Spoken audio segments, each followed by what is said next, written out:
శ్రీనివాస గోవింద శ్రీ వెంకటేశ గోవింద శ్రీనివాస గోవింద శ్రీ వెంకటేశ గోవింద భక్తవత్సల గోవింద భాగవత ప్రియ గోవింద గోవింద హరి గోవింద గోకుల నందన గోవింద శ్రీనివాస గోవింద. యోంతః ప్రవిశ్య మమ వాచమిమాం ప్రసుప్తాం సంజీవయత్యఖిలశక్తిధరస్వధామ్నా అన్యాశ్చ హస్తచరణశ్రవణత్వగాదీన్ ప్రాణాన్నమో భగవతే పురుషాయ తుభ్యం. ఓం నమో వెంకటేశాయ. తిరుమల తిరుపతి దేవస్థానముల ద్వారా అప్పలాయగుంట దివ్యక్షేత్రంలో నిత్య నైమిత్తికోత్సవాలతో విరాజమానమవుతూ ఉన్నటువంటి ప్రసన్న వెంకటేశ్వర స్వామివారి యొక్క దివ్యాలయంలో సార్వకామిక నవాహ్నిక బ్రహ్మోత్సవములను మనం ఇప్పుడు శ్రీ వెంకటేశ్వర భక్తి ప్రసార మాధ్యమం ద్వారా వీక్షిస్తూ ఉన్నాం.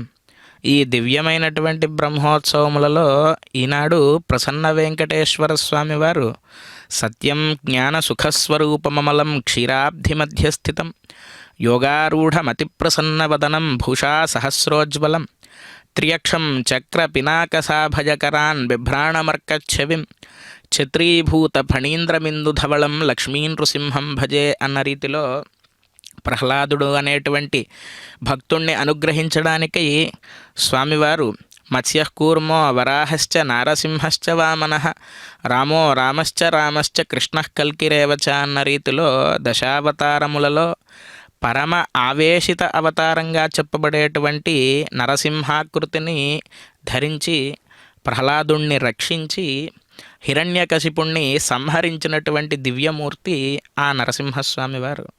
నిజానికి విష్ణుమూర్తి అంటే శుద్ధ సాత్వికుడు అని చెప్పి అందరూ కూడా వర్ణిస్తూ ఉంటారు. అటువంటి శుద్ధ సాత్వికుడైనటువంటి స్వామివారికి ఎందుకు అంత కోపం వచ్చింది, పరమరౌద్రుడిగా ఎందుకు మారాడు ఆ స్వామి అని మనం ఒక్కసారి ఆలోచించినట్లయితే కనుక భక్తుల మీద ఉండేటువంటి వాత్సల్యం అటువంటిది స్వామివారికి. తనను ఏమైనా అన్నా ఊరుకుంటాడే కానీ తన భక్తుల జోలికి వస్తే మాత్రం స్వామివారు ఉపేక్షించేదే లేకుండా వెంటనే దండెత్తి వారిని శిక్షిస్తాడట. అటువంటి పరమ దయాళువైనటువంటి నరసింహస్వామి వారు ఈనాడు ప్రసన్న వెంకటేశ్వర స్వామి వారి యొక్క ఆలయంలో జరుగుతూ ఉన్న బ్రహ్మోత్సవంలో సింహవాహనంపై మృగాణాంచ మృగేంద్రోహం అని విభూతి యోగంలో శ్రీకృష్ణ పరమాత్మ చెప్పినట్లుగా మృగజాతిలో నేను సింహాన్ని అని స్వామివారే ప్రకటించుకున్నారు. అటువంటి సింహవాహనంపై యోగ నరసింహస్వామిగా భక్తజనులందరినీ కూడా రక్షించడానికై ప్రసన్న వెంకటేశ్వర స్వామి వారు వాహన మండపం నుండి బయలుదేరుతూ ఉన్నారు. విశేషములైనటువంటి ఆభరణాలను పుష్పమాలలను అలంకరింపజేసుకున్నటువంటి ఆ ప్రసన్న వెంకటేశ్వర స్వామివారు, ఆయన పేరే ప్రసన్న వెంకటేశ్వర స్వామి అంటే ఎల్లప్పుడూ ప్రసన్నతతో ఉంటూ నిత్యము కూడా భక్తుల్ని అనుగ్రహించేటువంటి స్వామి. అందున నరహరి ఆకృతిని ధరించి ప్రసన్నంగా ఉన్నారు. అంటే నరసింహస్వామి వారు ఆవిర్భవించినప్పుడు ఆ రూపాన్ని చూడడం ఎవరి వల్ల కాలేదట. బ్రహ్మ ఇంద్రాదులకి సైతం స్వామివారి యొక్క రూపాన్ని చూడాలంటే చాలా భయం వేసిందట. ఎందుకు అంటే బిభ్రాణమర్కచ్ఛవిం అని చెప్పి అన్నారు. సంధ్యా సమయంలో సభాస్తంభంలోంచి ఉద్భవించినటువంటి ఆ స్వామివారు కోటి సూర్య ప్రకాశకుడై తన యొక్క 10 గోళ్ల వేళ్లలోనూ సుదర్శన చక్రాలను నింపుకుని నఖైర్ విదారయామాస హిరణ్యస్యోదరంజవాతని అన్నట్లుగా హిరణ్యకశిపుడి యొక్క ఉదరాన్ని చీల్చి ఆ హిరణ్యకశిపుడి యొక్క నరాలన్నిటినీ స్వామివారు మెడలో వేసుకుని అత్యంత భయంకర రూపంతో దర్శనమిచ్చారట ఆ సమయంలో. మరి అటువంటి స్వామివారు ఈనాడు మనల్నందరినీ అనుగ్రహించడానికై యోగమూర్తిగా ప్రసన్నమూర్తిగా మన ముందుకు వేంచేస్తూ ఉన్నారు. అటువంటి స్వామివారిని మనం నమస్కరించడం వల్ల, ఈ సింహవాహన సేవా కైంకర్యాన్ని మనం వీక్షించడం వల్ల మనలో ఉండేటువంటి సకల రుగ్మతలను కూడా ఆ స్వామివారు దూరం చేసి మన శత్రువులందరినీ కూడా దూరం చేసి, శత్రువులు అంటే కేవలం మనకి మానవులే కాదు, ఎన్నో విధాలుగా మనం మానవ జన్మ ఎత్తిన దగ్గర నుంచి స్వామివారి యొక్క కైంకర్యంలో మనం నిమగ్నం అవ్వడానికి వెళుతూ ఉంటే ఏదో ఒక విఘ్నం వచ్చి పడుతుంది. అటువంటి విఘ్నాలన్నీ కూడా మనకు శత్రువుల్లాగే మనం పరిగణనలోకి తీసుకోవాలి. అటువంటి శత్రువులందరినీ కూడా దూరం చేసి స్వామివారు ఆయన మీద భక్తి విశ్వాసాలను ఎల్లప్పుడూ కూడా మనం ప్రవర్తించే విధంగా మన యొక్క జీవనాలను సుగమం చేయాలి అని ఆ ప్రసన్న వెంకటేశ్వర స్వామివారి రూపంలో ఆ ప్రసన్న వెంకటేశ్వర స్వామివారు నరసింహాకృతిగా దర్శనమిస్తూ ఉన్నారు. కాబట్టి ఆ స్వామివారికి నమస్కరిస్తూ స్వామివారు యదా యదాహి ధర్మస్య గ్లానిర్భవతి భారత అభ్యుత్థానమధర్మస్య తదాత్మానం సృజామ్యహం అన్న రీతిలో ఒక్కొక్క అవతారాన్ని ధర్మాన్ని పరిరక్షించడానికై ధరిస్తూ ఉంటారు. కాబట్టి అటువంటి ధర్మస్వరూపుడైన పరమాత్మకు నమస్కరిస్తూ ఈ వాహన సేవా విశేషాలను వీక్షిద్దాం. గోవింద గోవింద.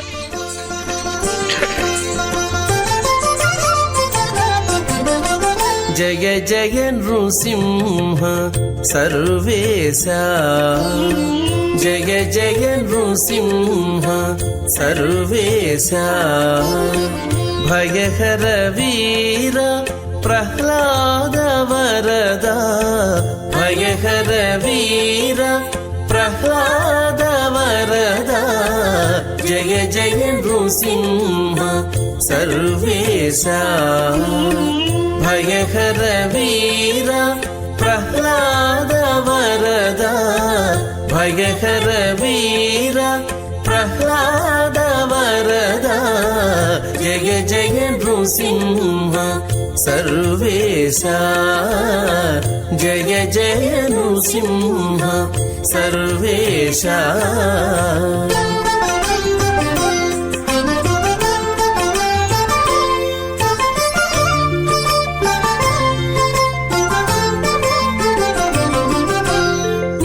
శశినయన మృగనరవేష బహిరంతస్థల పరిపూర్ణ, మిహిర శశినయన మృగనరవేష బహిరంతస్థల పరిపూర్ణ, అహినాయక సింహాసన రాజిత బహుళ గుణగణ ప్రహ్లాద వరద, అహినాయక సింహాసన రాజిత బహుళ గుణగణ ప్రహ్లాద వరద, జయ జయ నృసింహ సర్వేశా, భయహర వీర ప్రహ్లాద వరద, భయహర వీర ప్రహ్లాద వరద, జయ జయ నృసింహ సర్వేశా, జయ జయ నృసింహ సర్వేశా.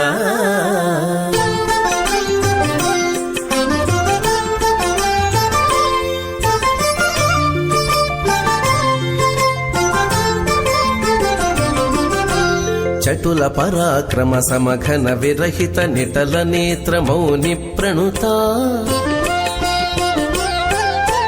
చటుల పరాక్రమ సమఘన విరహిత నిటల నేత్ర మౌని ప్రణుత, కుటిల దైత్యతతి కుక్షి విదారణ పటు వజ్రనఖ ప్రహ్లాద వరద, కుటిల దైత్యతతి కుక్షి విదారణ పటు వజ్రనఖ ప్రహ్లాద వరద, జయ జయ నృసింహ సర్వేశా, భయహర వీర ప్రహ్లాద వరద, భయహర వీర ప్రహ్లాద వరద జయ జయ నృసింహ సర్వేశ జయ జయ నృసింహ సర్వేశ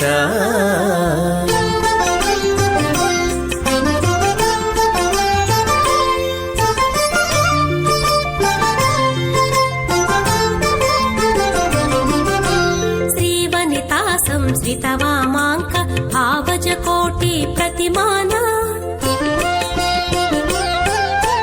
శ్రీవనితా సంశ్రితవామాంక భావజ కోటి ప్రతిమాన శ్రీ వెంకటగిరి శిఖర నివాస పావన చరిత ప్రహ్లాద వరద శ్రీ వెంకటగిరి శిఖర నివాస పావన చరిత ప్రహ్లాద వరద జయ జయ నృసింహ సర్వేశ భయహర వీర ప్రహ్లాద వరద భయహర వీర ప్రహ్లాద వరద జయ జయ నృసింహ. యోగపట్ట సమాసీనం జానున్యస్తకరద్వయం శంఖచక్రధరం దేవం యోగానందముపాస్మహే అన్న రీతిలో స్వామివారు యోగపట్ట నృసింహస్వామిగా సింహవాహనంపై వేంచేసి భక్తజనులందరినీ కూడా అనుగ్రహించడానికై భక్తుల కోలాట ప్రదర్శనలు ఆనందోత్సాహాల నడుమ అప్పలాయగుంట దివ్యక్షేత్రంలో తిరుమాడ వీధులలో స్వామివారు వేంచేస్తూ ఉన్నారు. అసలు స్వామివారు నరసింహాకృతిని దాల్చినటువంటి కారణం ఏమిటి అని ఒక్కసారి మనం భాగవతాన్ని చూస్తే కనుక ప్రహ్లాదుడు అనేటువంటి పరమ భక్తుణ్ణి రక్షించడానికై స్వామివారు నరసింహాకృతిని దాల్చారు అని చెప్పుకున్నాం. అయితే ఆ ప్రహ్లాదుడు యొక్క తండ్రి హిరణ్యకశిపుడు. ఆ హిరణ్యకశిపుడు బ్రహ్మదేవుడి దగ్గర నుంచి ఎన్నో విచిత్రమైనటువంటి వరములను పొంది దేవతలందరినీ కూడా జయించి సమస్త బాధలు పెడుతూ ఉంటే స్వామివారు సమయం కోసం ఎదురు చూసి ప్రహ్లాదుడు అనేటువంటి పరమ భక్తుడు ఆ హిరణ్యకశిపుడు యొక్క తనయుడిగా జన్మించిన తర్వాత ఆ ప్రహ్లాదుడు తల్లి యొక్క గర్భంలో ఉండగానే నారద మహర్షి చేసినటువంటి ఉపదేశాన్ని విన్నాడు ఆ ప్రహ్లాదుడు. అందుకే అనేక జన్మమభ్యాసాద్ విష్ణుభక్తి ప్రజాయతే అని చెప్పి అంటారు. శ్రీ వెంకటేశ్వర భక్తి ఛానల్ మాధ్యమం ద్వారా మనం ఈ వాహన సేవా కార్యక్రమాన్ని వీక్షిస్తూ ఉన్నాం. అయితే అనేక జన్మమభ్యాసాద్ విష్ణుభక్తి ప్రజాయతే అని చెప్పి వాక్యం ఉన్నది. దీనికి అర్థం ఏమిటి అంటే విష్ణుభక్తి అనేటువంటిది కేవలం ఎవరో చెబితేనో లేదంటే ఎవరైనా చెబితే వచ్చేది కాదు. పరమాత్మ మీద భక్తి అనేక జన్మమభ్యాసాత్ అని చెప్పి అన్నారు. జన్మజన్మల అభ్యాసం ఉంటే కానీ పరమాత్మ యందు భక్తి కలగడం అనేటువంటిది జరగదు. అటువంటి విష్ణు భక్తిని నారద మహర్షి ఆ ప్రహ్లాదుడు గర్భస్థ శిశువుగా ఉండగానే ఉపదేశాన్ని చేశారు.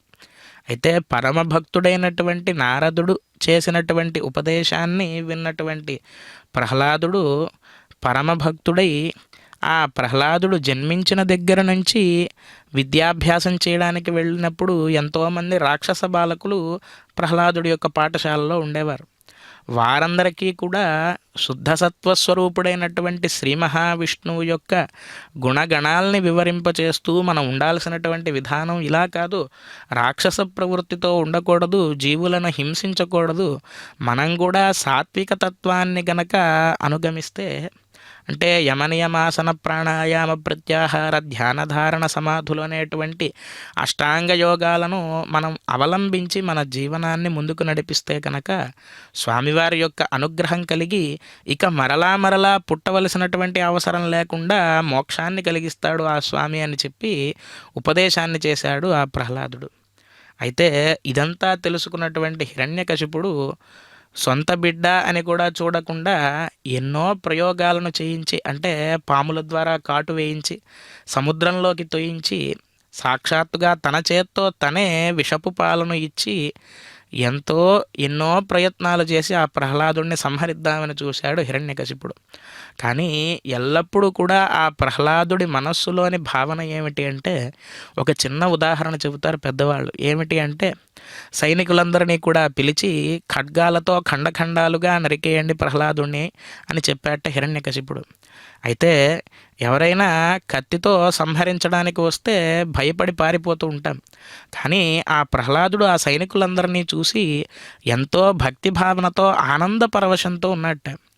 ఎందుకు అనంటే, ఆ సైనికులందరి రూపంలో కూడా విష్ణుమూర్తి ఉన్నాడు, ఆ కత్తుల రూపంలో విష్ణుమూర్తి ఉన్నాడు, వీళ్ళందరి రూపంలో విష్ణు ఉన్నాడు కదా. ఆయన సంహరించాలి అనుకుంటే ఈ క్షణమే సంహరిస్తాడు, లేదు ఇంకా కొంతకాలం బతికించాలి అనుకుంటే ఆయనే బతికిస్తాడు.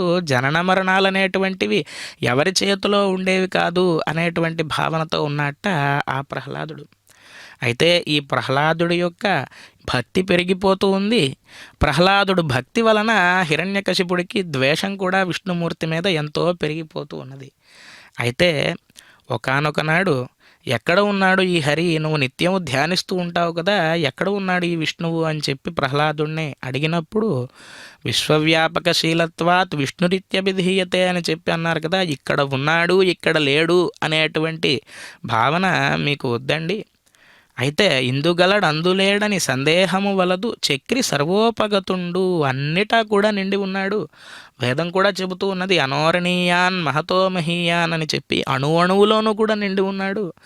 అయితే చూడడానికి మన దగ్గర ధ్యాన యోగాదులు లేవు కాబట్టి మనకు కనిపించట్లేదు, కానీ ఆకాశవత్ సర్వత్రా కూడా వ్యాపించి ఉన్నాడు ఆ స్వామివారు.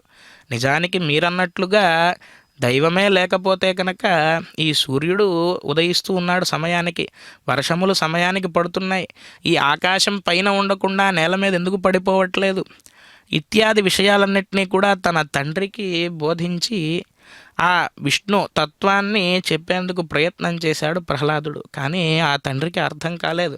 ఇంకా ఇంకా ఇంకా ఇంకా ద్వేషంతోనే ఉన్నాడు. ఎన్నిసార్లు ప్రహ్లాదుడు హరి అంతటా వ్యాపించి ఉన్నాడు అని చెప్పినా సరే, ఎక్కడ ఉన్నాడు అనేటువంటి ప్రశ్నను హిరణ్యకశిపుడు వేశాడు. ఈ ప్రశ్నలన్నిటికీ సమాధానం ఇవ్వాలని పరమాత్మ కూడా వైకుంఠం నుంచి ఎదురు చూస్తూ ఉన్నాడు భక్తవత్సలుడై. అంటే ప్రహ్లాదుడు చెప్పాడు సర్వత్రా కూడా వ్యాపించి ఉన్నాడు అని. అయితే పరమాత్మ సర్వత్రా వ్యాపించి లేడా అంటే అన్ని చోట్ల ఉన్నాడు ప్రహ్లాదుడు చెప్పినట్లుగా. అయితే ఎందుకు వ్యక్తం అవ్వట్లేదు అంటే, ధ్యానేన భక్త్యాచయుక్తస్య అంతఃసన్నిహితో భవతి అని చెప్పి ఆగమశాస్త్రం చెబుతూ ఉంది. అంటే ఏదో మనం ఉన్నట్టుండి ఇక్కడ మన ముందు భగవంతుడు ప్రత్యక్షం అవ్వాలి అంటే ఆయనకి వేరే కార్యములేవీ లేవా? అఖిల భువన జన్మ స్థేమభంగాదిలీలే అని చెప్పి అన్నారు కదా. అంటే ఈ సృష్టిలో ఎవరు జన్మిస్తూ ఉన్నా, ఎవరు సుఖంగా జీవిస్తూ ఉన్నా, ఎవరు మరలా మరణాన్ని పొందుతూ ఉన్నా, వాటన్నిటికీ కూడా కారణం పరమాత్మనే కదా. అంటే మనం పరమాత్మను పరీక్షించడానికై నువ్వు ఇక్కడ ఉన్నావా లేదా, నాకు ప్రత్యక్షం అవ్వు అంటే ఆయన్ని చూసేటువంటి శక్తి కూడా మన దగ్గర లేదు. కాబట్టి ఎక్కడ వ్యక్తం అవ్వాలా అని చెప్పి స్వామివారు కూడా ఎదురు చూస్తూ ఉన్నట్ట. అలా ఎదురు చూస్తూ ఉన్నటువంటి సమయంలో వైశాఖ శుద్ధ చతుర్దశి నాడు శనివారమున ప్రదోషకాలంలో ఆ స్తంభాన్ని బద్దలు కొట్టగానే, సత్యం విధాతుం నిజభృత్య భాషితం వ్యాప్తించ భూతేష్వఖిలేషు చాత్మనః అదృశ్యతాత్యద్భుత రూపముద్వహన్ స్తంభే సభాయాం నమృగం నమానుషం అని శ్రీమద్భాగవతంలో చెప్పినట్లుగా ప్రదోషకాలమున సభాస్తంభాన్ని తన యొక్క గదాపాతంతో హిరణ్యకశిపుడు చేసేసరికి వెంటనే భీకరమైన రూపంతో స్వామివారు బయటికి వచ్చారట. అయితే స్వామివారికి కూడా ఒక్క నిమిషం ఆందోళన కలిగిందట. ప్రహ్లాదుడు ఎక్కడి నుంచి రమ్మంటాడో, ఎక్కడి నుంచి మనం బయటికి రావాలో అని చెప్పి స్వామివారే ఒక్కసారిగా తపన పడ్డారట. అందుకని చెప్పి ఈ జగత్తు అంతా కూడా వ్యాపించేశాడు. అంటే హిరణ్యకశిపుడు ఒక చోట చూపించి ఇక్కడి నుంచి రమ్మను హరిని అంటే అక్కడి నుంచి రావడానికి కూడా సిద్ధమైపోయాట స్వామివారు. అలా భక్తవాత్సల్యుడై భక్తుడి మాటను నిలబెట్టడానికి సత్యం విధాతుం నిజభృత్య భాషితం. ప్రహ్లాదుడు చెప్పాడు, ఇక్కడ ఉన్నాడు అక్కడ లేడు అనేటువంటి సందేహం లేదయ్యా, సర్వత్రా కూడా వ్యాపించి ఉన్నాడు, నువ్వు పిలవాలే కానీ ఎక్కడి నుంచైనా వచ్చేస్తాడు అని చెప్పి ప్రహ్లాదుడు చెప్పాడు. అయితే ఈ మాట అబద్ధం అవ్వకూడదు. ఈ మాట అబద్ధం అయ్యి నిజంగా స్వామివారు అక్కడ వ్యక్తం అవ్వకపోతే కనుక మనపోటి భక్తులందరి పరిస్థితి ఏమిటి? గజేంద్రుడు కూడా అంటాడు, కలడందురు దీనులయడ కలడందురు పరమయోగి గణముల పాలన్ కలడందురు అన్ని దిశలను కలడు కలండనిడివాడు కలడో లేడో అని చెప్పి అంటారు. అంటే ఆ మొసలి బారిన పడినటువంటి గజేంద్రుడు ఇంత ప్రార్థించిన తర్వాత శక్తి అంతా పోయి పరమాత్మ అనేవాడు ఉన్నాడు అని చెప్పి అందరూ కూడా నమ్ముతూ ఉంటారు. దీనుల ఎడ, ఎవరైతే దీనులు శరణాగతి చేస్తారో వారి కోసం పరిగెత్తుకుంటూ వస్తాడని చెప్పి కొంతమంది అంటూ ఉంటారు. కలడందురు పరమయోగి గణముల పాలన్, ఎప్పుడు కూడా యోగుల్ని రక్షించడానికై ధర్మాత్ములను రక్షించడానికై వాళ్ళతోనే ఉంటాడని కొంతమంది అంటారు. కలడందురు అన్ని దిశలను, అన్ని దిశల్లో కూడా వ్యాపించేసి ఉన్నాడు ఆ పరమాత్మ అని కొంతమంది అంటారు. నిజంగా ఉన్నట్లయితే నన్ను కాపాడడానికి రాడే, అసలు ఉన్నాడో లేడో అని చెప్పి గజేంద్రుడు అంటాడు. అటువంటి సంశయం ఎవ్వరికీ కూడా కలగకుండా స్వామివారు అన్ని చోట్ల కూడా నేను వ్యాపించి ఉన్నాను అనేటువంటి విశేషమైనటువంటి వైభవాన్ని ప్రకటీకృతం చేయడానికే ఈ నరసింహాకృతిని ధరించి సగం మనిషి రూపంలో సగం సింహస్వరూపంలో ప్రదోషకాలమున సాయం సంధ్యా సమయమున స్తంభోద్భవమూర్తిగా ఆవిర్భవించి ఆ సభాద్వారం యొక్క గడపపై కూర్చుని హిరణ్యకశిపుడు యొక్క ఉదరాన్ని చీల్చి నఖైర్ విదారయామాస హిరణ్యస్యోదరంజవాతని అన్నట్లుగా హిరణ్యకశిపుడు యొక్క ఉదరాన్ని చీల్చి ఆ హిరణ్యకశిపుడు యొక్క నరాలన్నిటినీ కూడా మెళ్ళో వేసుకుని ఆ హిరణ్యకశిపుడు రక్తాన్ని ఒళ్ళంతా కూడా పూసుకున్నట్ట స్వామివారు. ఇదేమిటండి, శుద్ధ సాత్వికుడు అని చెప్పారు స్వామివారిని. ఆ నరాలను మెళ్ళో వేసుకోవడం ఏంటి, పేగులను మెళ్ళో వేసుకోవడం ఏమిటి, రక్తాన్ని ఒళ్ళంతా రాసుకోవడం ఏమిటి అనేటువంటి సంశయం మనకు కలగచ్చు. కానీ అక్కడే మనం ఒక పరమార్థాన్ని గ్రహించాలి. భాగవతంలో చెబుతారు, కామోత్కంఠత గోపికల్ భయమునన్ కంసుండు వైరక్రియా సామాగ్రిన్ శిశుపాల ముఖ్య నృపతులని చెప్పి భక్తి యొక్క వైభవాన్ని చెబుతారు. అంటే గోపికలందరూ కూడా స్వామివారితో ఎల్లప్పుడూ కూడా ఉండాలి కృష్ణుడితో అని వారిది ఒక రకమైనటువంటి ప్రేమ కలిగినటువంటి భక్తి గోపికలది. భయమునన్ కంసుడు శిశుపాలుడు వీరందరూ కూడా ఎప్పుడెప్పుడు కృష్ణుడు మనల్ని సంహరిస్తాడో అమ్మో అని చెప్పి భయపడేటువంటి భక్తి ఆ కంసుడు ఇత్యాది రాక్షసులందరిది. కామోత్కంఠత గోపికల్ భయమునన్ కంసుండు వైరక్రియా సామాగ్రిన్ శిశుపాల ముఖ్య నృపతుల్. ఈ రాక్షసులు ఎవరైతే ఉన్నారో వారు స్వామివారితో వైరాన్ని పెట్టుకుని మోక్షాన్ని పొందారట. అదేమిటండి, భక్తి కలిగితే కదా మోక్షం వచ్చేది, వైరం కలిగితే మోక్షం ఎలా వస్తుంది అనేటువంటి ప్రశ్న మనకు ఉదయించినట్లయితే, భక్తి కలిగితే కనుక స్వామివారి ముందు కూర్చున్నప్పుడు మాత్రమే స్వామివారిని ధ్యానం చేయగలం, స్తుతించగలం. కానీ వైరం కనుక ఉంటే ప్రతి నిమిషము కూడా పడుకున్నప్పుడు కూడా శ్రీమన్నారాయణ నా శత్రువు నా శత్రువు నా శత్రువు అని చెప్పి నరనరాల్లో జీర్ణించుకుపోయే విధంగా శ్రీహరి శ్రీహరి శ్రీహరి శ్రీహరిని నా శత్రువు అనే అనుకున్నాడు హిరణ్యకశిపుడు. కానీ శత్రువైనా మిత్రుడైనా హరినామాన్ని చెప్పాడు కాబట్టి ఎలాగైతే నిప్పు తెలిసి ముట్టుకున్నా తెలియక ముట్టుకున్నా కాలేటువంటి స్వభావం నిప్పుకుంటుందో ఆ విధంగా హరినామాన్ని శత్రుత్వ భావనతో చేసిన, మిత్రత్వ భావనతో చేసిన, దైవ భావనతో చేసిన, చివరికి ద్వేష భావనతో చేసినా సరే ఆ హరినామం యొక్క ఫలం వల్ల మనకు స్వామివారు చేరువవుతారు అని చెప్పి మనకు పెద్దవాళ్ళు చెబుతూ ఉన్నారు. అటువంటి స్వామివారికి నమస్కరిద్దాం.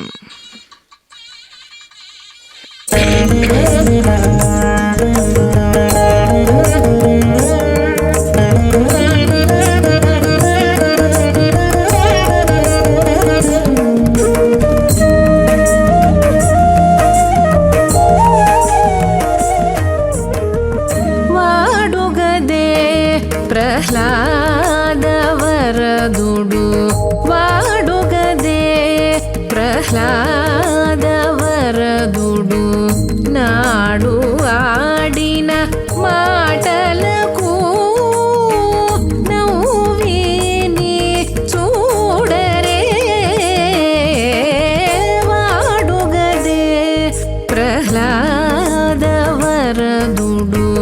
నాడు ఆడిన మాటలకు నవ్విని చూడరే వాడుగదే ప్రహ్లాదవరదుడు.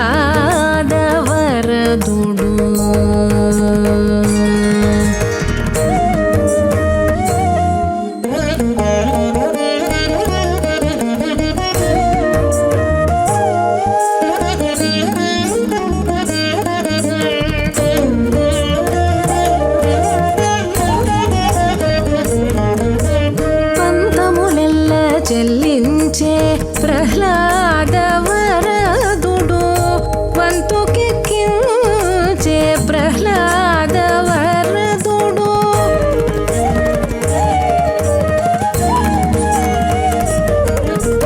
పంతములెల్ల చెల్లించే ప్రహ్లాద